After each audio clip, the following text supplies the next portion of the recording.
Trataré de plantear brevemente lo que dije la vez pasada y a partir de las ideas que comenzó a plantear Roberto Constantino voy a hacer alguna locución de esos temas en lo que tiene que ver con nuestro país. Bien, no sé si es posible compartir pantalla para verla.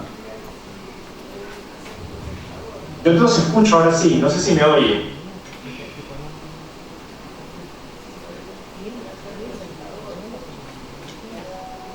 Dame el problema.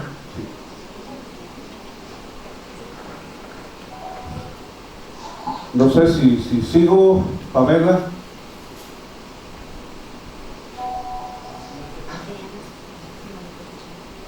Sí. Ok. No sé cómo hacer para compartir pantalla y poner la presentación que había preparado. Que haga presentadora Carlos Reyes, me dicen. ¿Carlos? Sí. Sí. Que haga presentadora Carlos Reyes. El juez, el diputado tiene presentación, tendríamos que hacerlo con ustedes. Porque nosotros no tenemos la presentación acá. Compartan la pantalla ustedes. Sí, que lo haga presentadora él, nos dicen aquí los técnicos.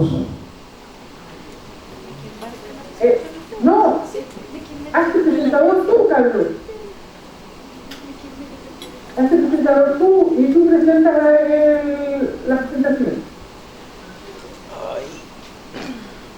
¿Tú puedes compartir pantalla, Carlos? No puede. Hay un... ¿no? Pamela, no puedo porque en esta computadora no soy organizador. Estoy como invitado. Sí, pero puedes compartir pantalla igual. No, a ver, no, tú estás como... Tú, aquí te veo, a ver. ¡Ah! Ya, te voy a buscar ahora al presentador y comparte. Sí, ahora lo voy a hacer. Bien, ya eres presentador, comparte pantalla.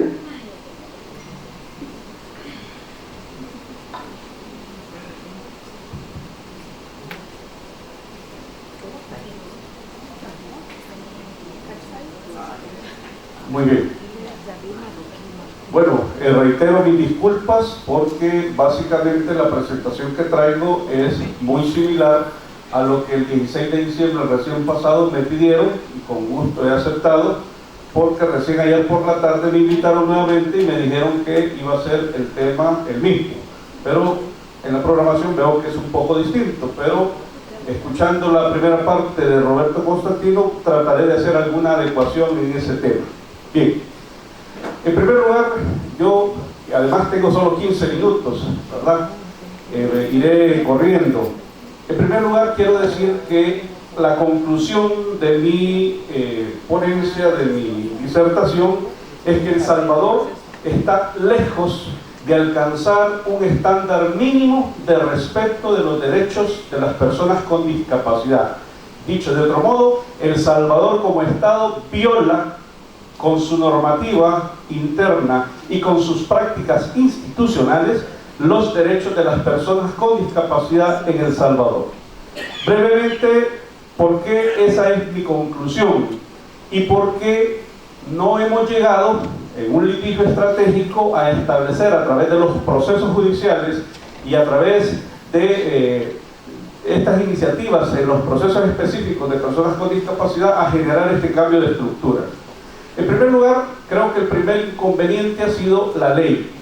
Nuestro país, desde el año 94, realizó una reforma importante en lo que tiene que ver con la dinámica familiar. Esta legislación en el año 94 significó un avance importante en cuanto a la relación hombre-mujer, en cuanto al ejercicio de la función parental en condiciones de igualdad. Se le dio valor económico al trabajo doméstico, se estableció la solidaridad en las deudas, etcétera, etcétera.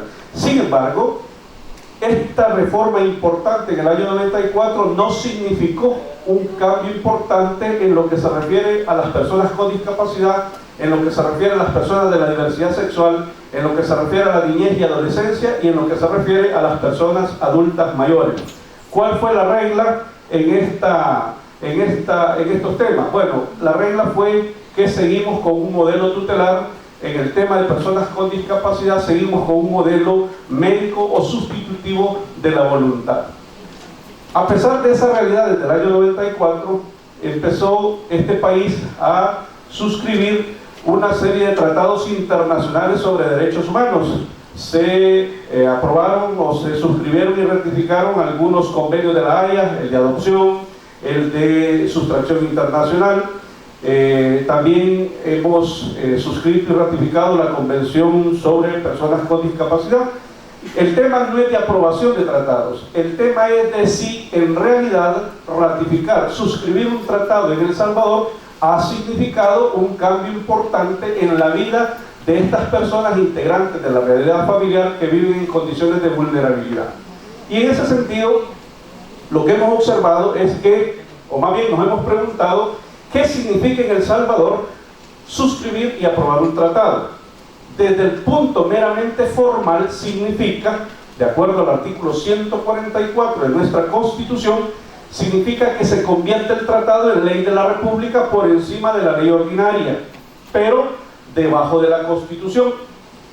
Y tenemos normas, el artículo 149, que establece la posibilidad de los jueces de declarar la inaplicabilidad de un tratado cuando, a juicio del juez, este tratado vulnera alguna norma constitucional.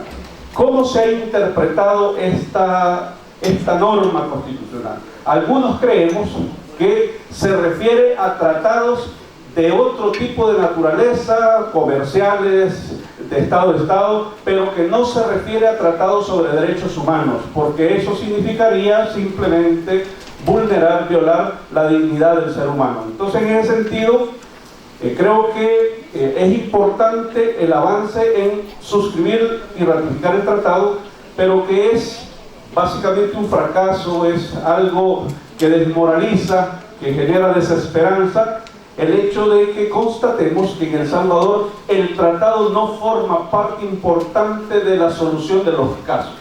Y más bien la tendencia en mi país es mirar hacia las normas internas, a las normas ordinarias, y ocupar los tratados solo para adornar lo que quiero decir. Pero el contenido del tratado no se desarrolla en torno a solucionar el caso. Y de esto tenemos varios ejemplos. La Corte Suprema de Justicia y la Sala de lo Constitucional nuestra han resuelto 3 casos que son el mejor parámetro para determinar que estamos en esa situación de no cumplir los tratados y poner el énfasis en la norma interna. El caso de cambio de nombre por sexo, el caso de niños en prisión junto a sus madres y el caso del derecho a la identidad, ¿verdad?, donde se peticionó inconstitucionalidad de la ley penitenciaria, donde se planteó inconstitucionalidad de la ley del nombre de la persona natural. La respuesta desde el máximo órgano de justicia ha sido una respuesta desde el modelo tutelar. Bien, entonces lo que esto nos genera es entonces, ¿qué pasa con las personas con discapacidad? Pasamos a la siguiente.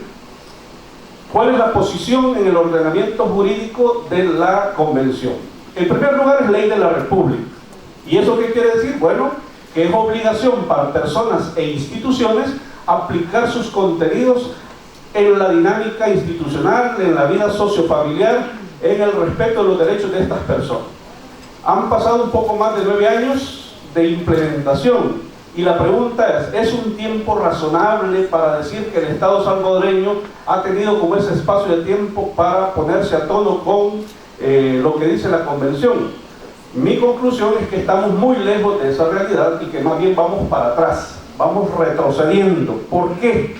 Porque basta analizar el informe del Estado salvadoreño, donde por ejemplo utiliza la figura de las escuelas especiales para referirse a los centros de formación para las personas con discapacidad, y uno se pregunta, ¿qué tiene de especial una persona con discapacidad? ¿Es que puede volar o tiene poderes mágicos o es una ficción? Seguramente están pensando que es una ficción porque están siendo invisibilizados. Entonces, digo que es un problema, pasamos a la siguiente por favor, porque el mismo comité del informe que el Estado ha presentado ha hecho o ha señalado algunas cosas que son importantes. Por ejemplo, le ha dicho el comité, miren, esa legislación que ustedes tienen en materia civil, en materia de familia, sobre lo que es la declaratoria de incapacidad. Fíjense ustedes que hasta el nombre, es decir, nosotros no hablamos de declaratoria de discapacidad, hablamos de declaratoria de incapacidad, porque prácticamente la persona que adolece de discapacidad no existe. Sustituimos su voluntad y es otro el que habla en nombre de él. También es importante decir que el comité nos dijo, mire, esa ley de equiparación de oportunidades que ustedes tienen, tiene un enfoque marcadamente asistencialista, que no va a tono con lo que dice la convención. Bueno, y este enfoque asistencialista lo seguimos viendo en el entorno salvadoreño. Basta ver, analizar el fenómeno Teletón, basta ver y analizar la observación del Comité a México sobre el programa Teletón para darnos cuenta que seguimos exactamente la misma lógica y que por lo tanto nuestra visión sigue siendo asistencialista, basada en el modelo de la sustitución de la voluntad. También el comité dijo al Estado salvadoreño, esa ley del notariado que ustedes tienen tampoco se ajusta a lo que dice la convención. Malas noticias para nosotros. El anteproyecto de ley de la función pública notarial sigue expresando que no pueden ejercer el notariado las personas sordomudas o que adolecen de discapacidad visual. Es como decir, bueno, cualquiera se preguntaría, ¿y para qué suscribimos y ratificamos la convención? Nos sometimos a ese régimen, nos comprometimos ante la comunidad internacional para cambiar esa situación y vamos para atrás con las propuestas legislativas que se están planteando. Para incorporar un elemento del que planteaba Roberto Constantino sobre el litigio estratégico, ya se planteó un caso en la sede de los juzgados de niñez y adolescencia, y es la referida a un niño con síndrome de Asperger que necesitaba estudiar en la escuela más cercana de su lugar, la escuela natural, y evidentemente una escuela que no estaba preparada, que no tenía la infraestructura, una escuela que no podía satisfacer, digamos, el requerimiento de formación de este niño, de este adolescente con síndrome de Asperger. ¿Qué fue necesario? Llegar a denunciar al Ministerio de Educación, a los juzgados de niñez y adolescencia, para exigir que el Estado se comprometiera, cumpliendo la convención, a dar esta asistencia a este joven y que este joven pudiera estudiar en ese entorno natural. ¿Qué es lo que sucedió? El Ministerio de Educación siempre, en las tres instancias, en las dos instancias, porque llegó hasta la Cámara, siempre alegó situaciones de forma, siempre alegó que no era la forma de demandar al Estado, siempre se basó en aspectos formalistas de índole procesal. Lo bueno, digamos, es, a propósito del litigio estratégico, que tanto en sede de Junta, como en sede de juzgado, como en sede de la Cámara, se estableció que el Ministerio de Educación estaba obligado a dar la asistencia a ese joven para que en esa escuela, en su espacio natural, con las salvaguardas y los mecanismos de apoyo social, pudiera desarrollar su proceso formativo. Pasamos. Bueno, eso es, digamos, a propósito de cambiar estructuras desde la perspectiva de los jueces, pero estamos hablando de una jurisdicción nueva, estamos hablando de normas distintas, porque si nos vamos a lo que hemos tenido sobre discapacidad, lo que tenemos es un código de familia y un código civil que hablan de incapacidad, y grave aún, ¿verdad? Grave aún, la sordera, la sordomudez y la incapacidad visual son causales de incapacidad, no discapacidad, incapacidad. Yo siempre pregunto, cuando estamos en estos foros, preguntando qué sentiría alguien cuando le digan que es un incapaz.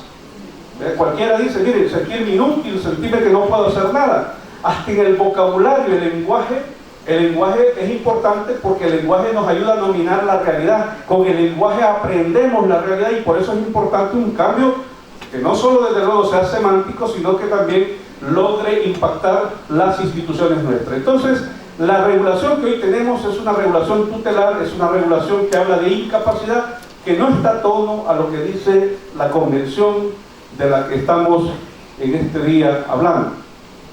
¿Qué es lo que ha pasado entonces?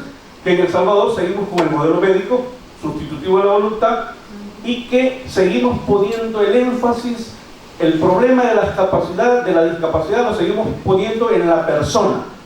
No como nos plantea la Convención, que este problema lo debemos situar más bien en las barreras sociales que impiden que estas personas con alguna discapacidad se puedan desarrollar. Bueno, es importante destacar que hay elementos en la Convención sobre Discapacidad para que los jueces en este país podamos, a través de los procesos que conocemos, darle vigencia a la Convención. Si yo leo el artículo 12, ni siquiera, fíjense ustedes, ni siquiera desde mi punto de vista, claro, este artículo 12 lo tenemos en la Convención sobre los Derechos del Niño. Este artículo 12 está tan bien redactado en la Convención y está tan clara la obligación de que los Estados deben favorecer, deben reconocer la capacidad jurídica de las personas con discapacidad, y lastimosamente esto todavía está muy lejos de llevarse a la práctica.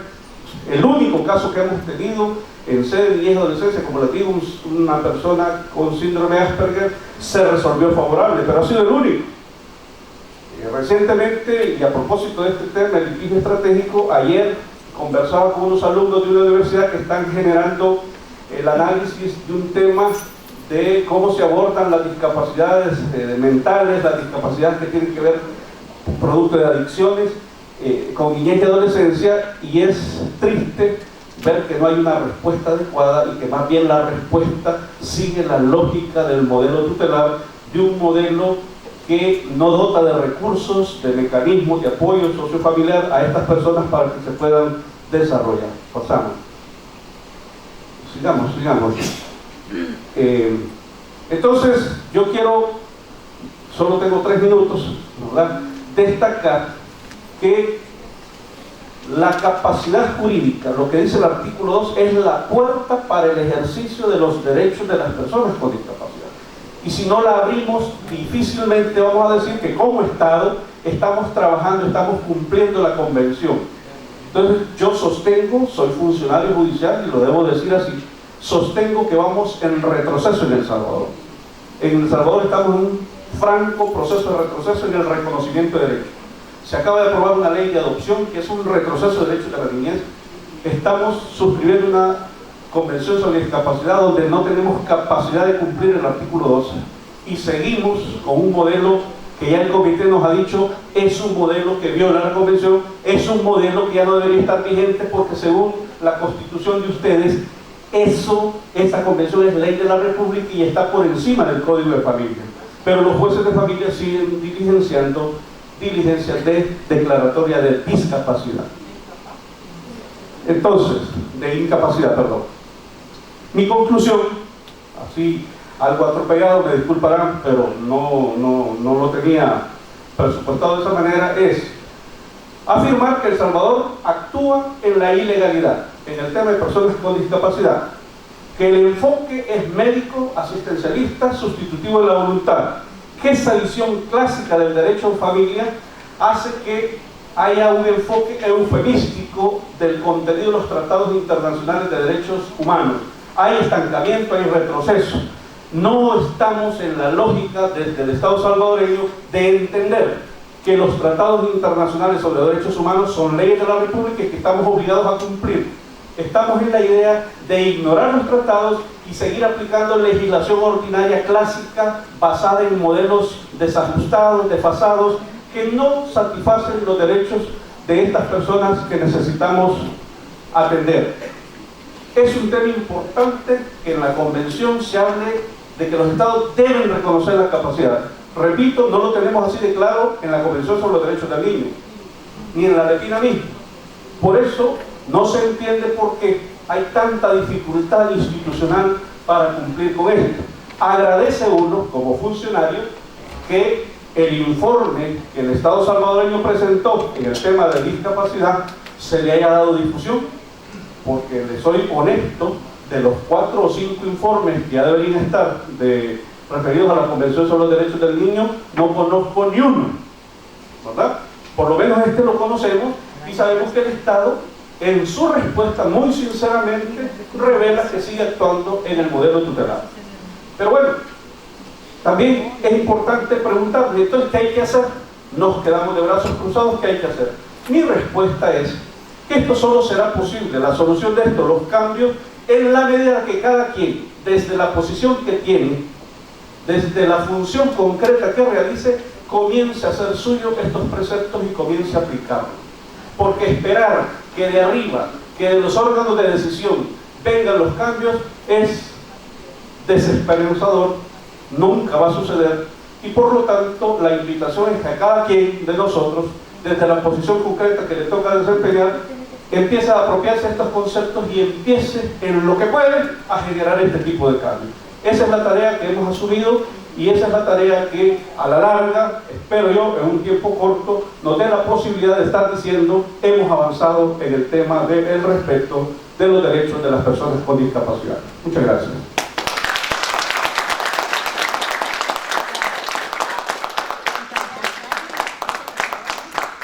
Nos quedamos un poco inquietos para más, ¿verdad?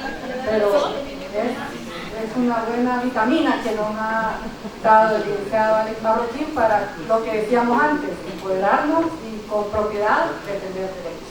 Muchísimas gracias, licenciado. Y ahorita entonces está listo Renato Constantino. ¿Sí? Y listo. Adelante, adelante Renato, te escuchamos. Ya. Genial. Muy buenos días a todos, muy buenas tardes, creo que es en El Salvador. Muy buenos días, buenas tardes a todos. Mi nombre es Renato Constantino. Quería compartir con ustedes algunas ideas sobre qué es el litigio estratégico y qué es el litigio estratégico en cuestión de capacidad jurídica. Creo que ustedes lo deben haber visto de manera rápida, pero igual lo repito, la capacidad jurídica de las personas con discapacidad tiene que ver con la posibilidad de que el derecho reconozca en igualdad de condiciones que el resto de personas la posibilidad de realizar lo que se conoce como actos jurídicos.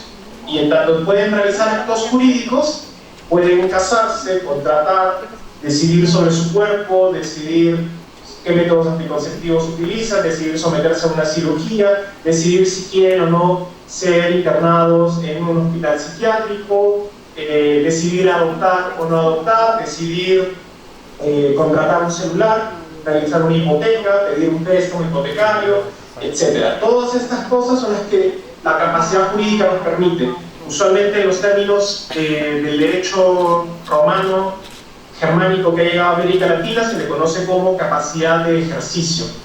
Todos usualmente lo obtenemos después de los 18, pero sé que en varios países se prescribe. Estuve informando un poquito, leyendo justamente el informe sobre El Salvador y leyendo la Constitución de El Salvador. Sé que tienen problemas para... ya me permite compartir. Entonces, esta es la presentación. Sé que no es... sé que tienen problemas con respecto a las personas con discapacidad para el derecho al voto, por ejemplo. Y ahorita vamos a ver todo eso. El litigio estratégico, como dijimos antes, es utilizar el derecho para cambiar una estructura social. Y hay que ir más allá del objetivo del caso concreto. La idea es cambiar una estructura que es injusta. Y por eso el litigio es una herramienta, no la finalidad. Se puede perder el caso. Por ejemplo, nosotros queremos llevar